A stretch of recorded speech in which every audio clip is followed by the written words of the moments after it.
Darshan light boy ಆಗಿರ್ಲಿಲ್ವಾ? Cameraman assistants ನಲ್ಲಿ ದರ್ಶನ್ ಶ್ರೀನಿವಾಸ್ ಇದ್ದಾರೆ. ಬೆಳಕು ಸಹಾಯಕರು ಲೈಟ್ ಬಾಯ್ಸ್ ನಲ್ಲಿ ದರ್ಶನ್ ಶ್ರೀನಿವಾಸ್ ಹೆಸರಿಲ್ಲ.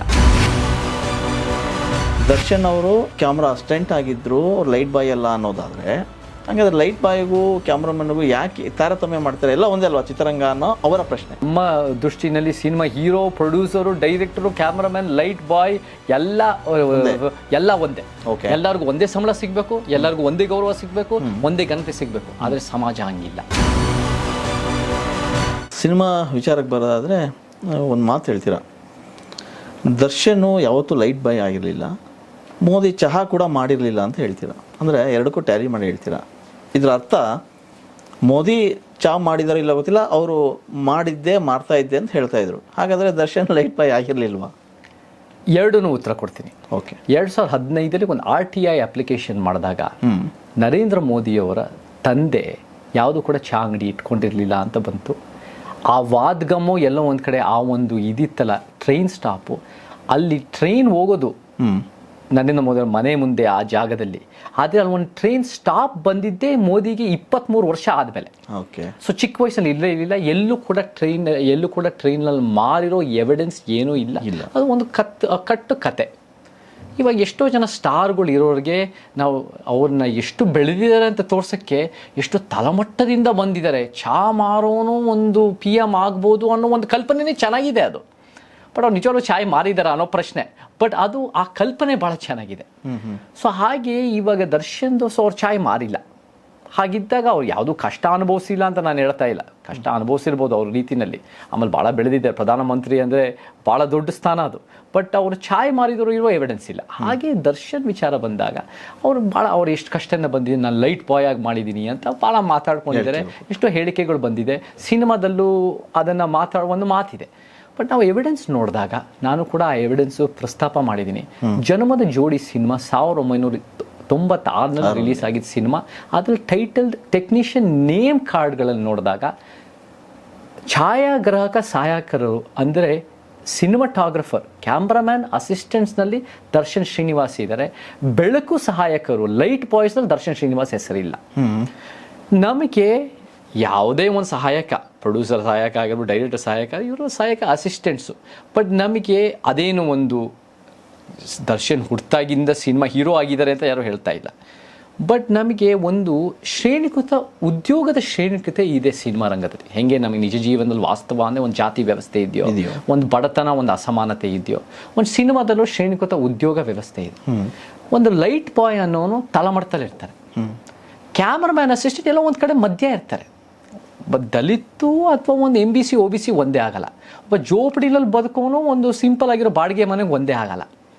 ನಮಗೆ ಒಬ್ಬ ಲೈಟ್ ಬಾಯು ಒಂದು ಕ್ಯಾಮ್ರಾಮ್ಯಾನ್ ಅಸಿಸ್ಟೆಂಟ್ ಒಂದೇ ಆಗಲ್ಲ. ಹಾಗಿದ್ದಾಗ ಅದೇನು ಪ್ರೊಡ್ಯೂಸರೇ ಫಸ್ಟ್ ಸಿನಿಮಾ ಅಂತ ಹೇಳ್ತಾ ಇಲ್ಲ. ಬಟ್ ಲೈಟ್ ಬಾಯ್ ಅಂತ ಹೇಳ್ಕೊಳ್ಳೋಕ್ಕೆ ಅದು ನಿಜವಾಗ್ಲೂ ಲೈಟ್ ಬಾಯ್ ಕೆಲಸ ಮಾಡೋಕ್ಕೂ ಸಿನಿಮಾಟೋಗ್ರಫರ್ ಅಸಿಸ್ಟೆಂಟ್ ಆಗೋಕ್ಕೂ ವ್ಯತ್ಯಾಸ ಇದೆ. ನಾವು ಆ ವ್ಯತ್ಯಾಸನ ಅರ್ಥ ಮಾಡಿಕೊಂಡು ನಾವು ನಿಜವಾಗ್ಲೂ ಸತ್ಯ ಹೇಳಬೇಕು. ಅದನ್ನು ನಾನೇನು ಒಂದು ದರ್ಶನ್ ಕಷ್ಟಪಟ್ಟಿಲ್ಲ ಅಂತ ಹೇಳ್ತಾ ಇಲ್ಲ. ಇಲ್ಲ ಆ ರೀತಿಯ ಪ್ರಶ್ನೆ ನಿಜ ನೀವು ಹೇಳಿದ್ದು. ಅಲ್ಲೇನು ಬಂತು, ಆ ಟೈಟ್ಲ್ ಕಾರ್ಡಿನ ಹಿಡ್ಕೊಂಡು ನೀವು ಅದನ್ನು ಹೇಳಿದ್ರಿ. ಹೌದೌದು. ಅದೇ ಮಾತಿಗೆ ನಿಮ್ಮ ಅದೇ ಪೋಸ್ಟಿಗೆ ಒಂದಿಷ್ಟು ಕಾಮೆಂಟ್ಸ್ಗಳು ನಾನು ಗಮನಿಸಿದೆ. ಅದರಲ್ಲಿ ವಾಸ್ತವ ಅನ್ನೋರು ಒಂದು ಪ್ರಶ್ನೆ ಮಾಡ್ತಾರೆ ನಿಮಗೆ. ಚೇತನ್ ಅವರು ಯಾವಾಗಲೂ ಸಮಾನತೆ ಅಂತ ಹೇಳ್ತಾರೆ. ಜಾತಿ ಧರ್ಮಗಳ ನಡುವೆ ತಾರತಮ್ಯ ಯಾಕೆ ಅಂತ ಹೇಳ್ತಾರೆ.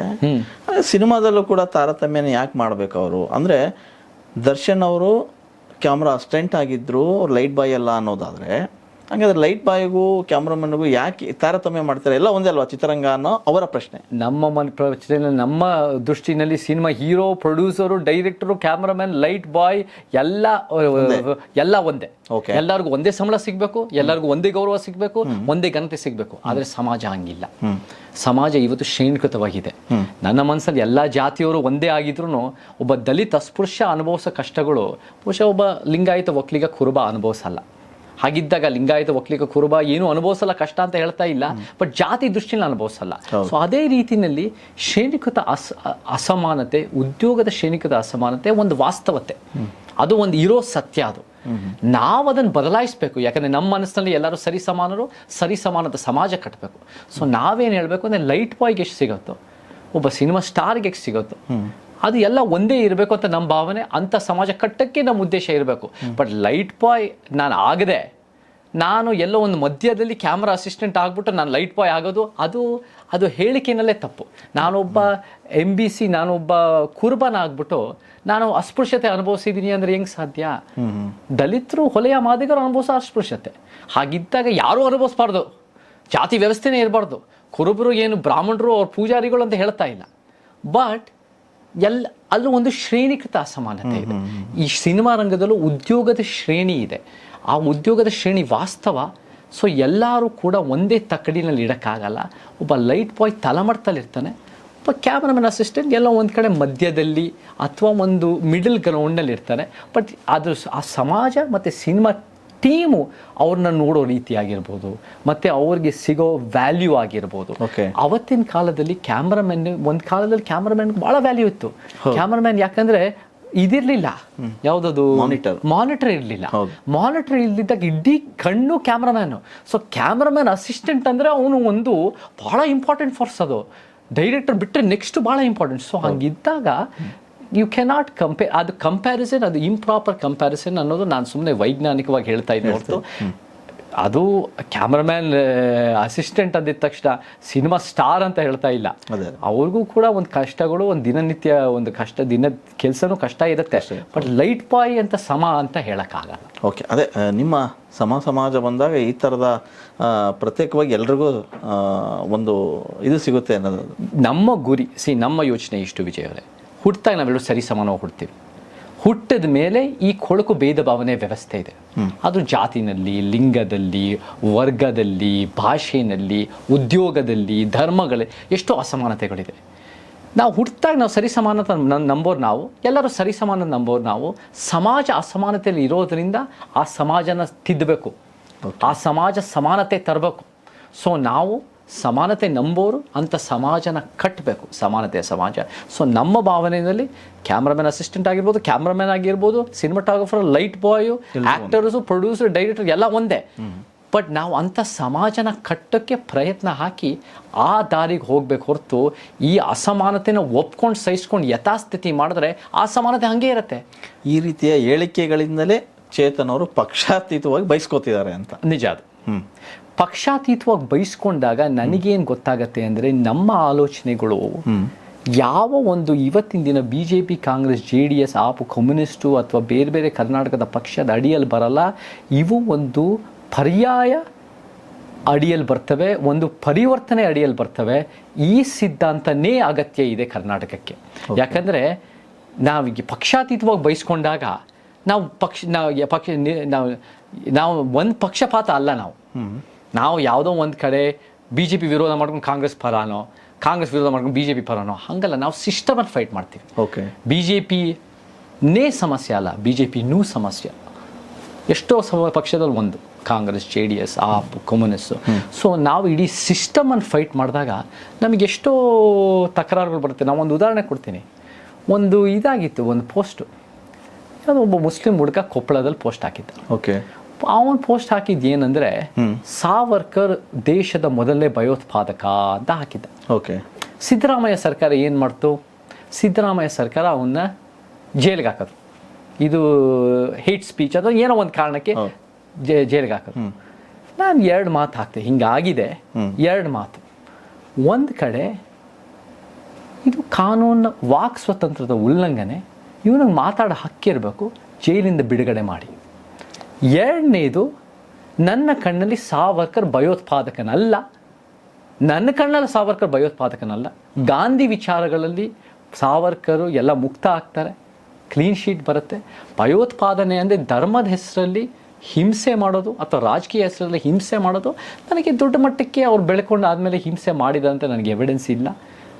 ಸೊ ಆ ಕಾರಣಕ್ಕೆ ನನಗೆ ಭಯೋತ್ಪಾದಕ ಅಂತ ನಾನು ಹೇಳಲ್ಲ. ಪ್ರಚೋದನೆ ಅನಿಸ್ಲಿಲ್ವಾ ಅಂತ? ಭಯೋತ್ಪಾದಕ ಅನ್ನೋದು ಪ್ರಚೋದನೆ ಹೇಳಿಕೆ ಅನ್ನೋದು ದೃಷ್ಟಿಕೋನದ ಮೇಲೆ ಇರುತ್ತೆ. ನನ್ನ ಪ್ರಕಾರ ಇವಾಗ BJPನೂ ನನ್ನ ಮೇಲೆ ಕೋಪ ಮಾಡ್ಕೊಂಡ್ಬಿಟ್ರು, ಕಾಂಗ್ರೆಸ್ನವರು ನನ್ನ ಕೋಪ ಮಾಡ್ಕೊಂಡು. ಈಗ ನೀವೇ ಸರ್ಕಾರ ನೀವೇ ಆಗಿದ್ರೆ, ನೀವೇ ಒಂದು ವೇಳೆ CM ಆಗಿದ್ರೆ ಅಥವಾ ಒಬ್ಬ ಮಿನಿಸ್ಟರ್ ಆಗಿದ್ರೆ ಈ ಹೇಳಿಕೆನ ಹೇಗೆ ಡಿಪೆಂಡ್ ಮಾಡ್ಕೊತಿದ್ದೆ? ನಾನೇನು ಹೇಳ್ತಾ ಇದ್ದೇನೆ ನೋಡ್ರಿ, ಇದೇ ಹೇಳ್ತಾ ಇದ್ದೆ, ವಾಕ್ ಸ್ವಾತಂತ್ರ್ಯ ಇದೆ, ಮಾತಾಡ್ಲಿ.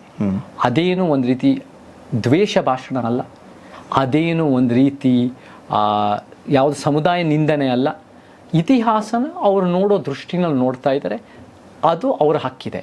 ಆದರೆ ಎರಡನೇದು ಅವ್ರು ನೋಡಿದ ರೀತಿನಲ್ಲಿ ನಾನು ಒಪ್ಪಲ್ಲ. I disagree with what he cess. So ಅಲ್ಲಿ ನನಗೆ ಏನಾಯಿತು, ನಾನು ಯಾಕೆ ವಿಶೇಷ ಅಂದರೆ ಎರಡು ಕಡೆಯಿಂದ ನಾನು ಬೈಕ್ ಶುರು ಮಾಡಿಬಿಟ್ರು. BJP ಅವರು ಏನ್ರಿ ಏನು ಬೇಕಾದ್ರೂ ಮಾತಾಡ್ಬೋದಾ, ಅವ್ರಿಗೇನು ವಾಕ್ ಸ್ವತಂತ್ರ ಅಂದಿದ ತಕ್ಷಣ ಅವ್ರು ಏನು ಬೇಕಾದ್ರೂ ಮಾತಾಡ್ಬೋದಾ, ಇವರು ಯಾಕೆ ಬಿಡಬೇಕು ಅಂತ. ಈ ಕಡೆ ಕಾಂಗ್ರೆಸ್ನವರು ಏನು ಸಾವರ್ಕರ್ ಭಯೋತ್ಪಾದಕನಲ್ವಾ, ಹಿಂಗೆ ಹಾಗೆ ಅಂತ ಇವ್ರು ಬೈತಾ ಇದ್ದಾರೆ. ಇಬ್ಬರು ನನ್ನ ಮೇಲೆ ಮುಗಿ ಬೀಳ್ತಾ ಇದ್ದಾರೆ. ನಾನು ಹೇಳಿದೆ, ನಿಮ್ಮ ವಾದ ನೀವು ಇಟ್ಕೊಂಡು, ನನ್ನ ವಾದದಲ್ಲಿ ವಾಕ್ ಸ್ವತಂತ್ರ, we must protect freedom of speech, because freedom of speech is the ಅಡಿಪಾಯ ಆಫ್ ಡೆಮಾಕ್ರಸಿ. ವಾಕ್ ಸ್ವತಂತ್ರನ ದ್ವೇಷ ಭಾಷಣ ಮಾಡಬಾರ್ದು, ಹಿಂಸೆ ಪ್ರಚೋದನೆ ಮಾಡಬಾರ್ದು, ಸಮುದಾಯ ನಿಂದನೆ ಮಾಡಬಾರ್ದು. ಅದು ಬಿಟ್ಟರೆ ಇತಿಹಾಸನ ನಿಮ್ಮ ದೃಷ್ಟಿಯಲ್ಲಿ ನೋಡಿ, ಪ್ರಚೋದನೆ ಒಬ್ಬರಿಗಾಗಿದ್ದರೆ ವಿಜಯ್ ಅವರೇ, ಇನ್ನೊಬ್ಬರಿಗೆ ಸತ್ಯನೂ ಆಗಿರ್ಬೋದು. ಕರೆಕ್ಟ್. ನನ್ನ ಮಾತು ಬ್ರಾಹ್ಮಣ್ಯ ಅಂತ ಒಂದು ಪದ ಬಳಸಿದ್ದೆ. ಬ್ರಾಹ್ಮಣ್ಯ ಅಂದ್ರೆ 106 ವರ್ಷ ಇಂಟೆಲೆಕ್ಚುವಲ್ಗಾಗಿ, ಬುದ್ಧಿಜೀವಿಗಳಾಗಿ, ರಾಜಾ ರಾಮ್ ಮೋಹನ್ ರಾಯ್ ಆಗಿರ್ಬೋದು, ನೆಹರು ಆಗಿರ್ಬೋದು, ಬಾಬಾ ಸಾಹೇಬರಾಗಿರ್ಬೋದು, ಪೆರಿಯಾರ್ ಆಗಿರ್ಬೋದು, ಎಲ್ಲರೂ ಬ್ರಾಹ್ಮಣ್ಯ ಅಂತ ಪದ ಬಳಸಿದ್ದಾರೆ. ನಾನು ಬಳಸಿದ್ದಕ್ಕೆ ಸಮುದಾಯದ ನಿಂದನೆ ಅನ್ನೋ ಕಾರಣಕ್ಕೆ ಅದು ಭಾಳ ಇದು ಬಂದ್ಬಿಡ್ತು, ವಿರೋಧ ಬಂದ್ಬಿಡ್ತು, ನನಗೆ FIRಗಳೆಲ್ಲ ಆಗ್ಬಿಡ್ತು, ಬೇರೆ ಬೇರೆದಾಯಿತು. ಬ್ರಾಹ್ಮಣ್ಯ ಬೇರೆ, ಬ್ರಾಹ್ಮಣ ಬೇರೆ. ಬ್ರಾಹ್ಮಣ ಅನ್ನೋ ಒಂದು ಸಮುದಾಯ, ಒಂದು ಜಾತಿ. ಬ್ರಾಹ್ಮಣ್ಯ ಅನ್ನೋ ಒಂದು ಅಸಮಾನತೆ, ಶ್ರೇಣಿಕತೆ ವ್ಯವಸ್ಥೆ, ಮನಸ್ಥಿತಿ, ಇವೆರಡು ಬೇರೆ ಬೇರೆ. ಅದು ವಾಕ್ ಸ್ವತಂತ್ರ. ಜನ ಪ್ರಚೋದನೆ ಅಂದರೆ ಅದು ಸತ್ಯ ನಾನು ಹೇಳೋದು. ಓಕೆ, ಇದೇ ಹೇಳಿಕೆಗಳ ವಿಚಾರಕ್ಕೆ ಬಂದರೆ